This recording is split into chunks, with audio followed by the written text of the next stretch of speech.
வணக்கம். அதாவது நம்ம ஒரு முக்கியமான ஒரு காரியமாக போகிறோம், அந்த காரியம் ஜெயமாகணும் அப்படின்னா நம்ம முன்னோர் சில விஷயத்தை நம்ம சொல்லி வச்சுருக்காங்க நமக்காக. வேறு ஒன்றும் இல்லை, வேறு ஒன்றும் இல்லைங்க. இது பொதுவாக விநாயகரை கும்பிட்டு தான் நம்ம எதுவுமே ஆரம்பிக்கக்கூடிய பழக்கம் இருக்குது, பிள்ளையார் சொல்லி போட்டு. சரிங்களா? அப்போ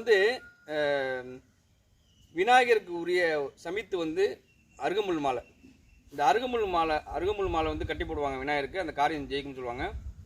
அது எல்லா டைமும் நம்ம செஞ்சுட்டு இருக்க முடியாது. அதனால் என்ன பண்ணலாம் அப்படின்னா, நீங்கள் எங்கேயாவது முக்கியமான காரியமாக போகிறீங்க அப்படின்னா உங்கள் வீட்டுக்கு பக்கத்தில் எங்கேயாவது பார்த்தீங்கன்னா அருகமுள் இருக்கும்.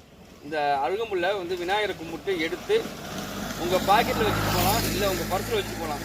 வச்சுட்டு போனீங்க அப்படின்னா அந்த காரியம் ஜெயமாகும்னு சொல்கிறாங்க. செஞ்சு பாருங்கள், ஒரு முயற்சி பண்ணி பாருங்கள், வெற்றி அடைஞ்சால் சந்தோஷம். அதேமாதிரி சுபகாரியம், அதாவது திருமணம் சார்ந்த விஷயத்துக்கு ஏதாவது போகிறீங்கன்னு வச்சிங்கன்னா, அதுக்கு விரலி மஞ்சள் எடுத்து பாக்கெட்டில் வச்சுட்டு போகலாம், இல்லை பர்ஸில் வச்சுட்டு போகலாம்.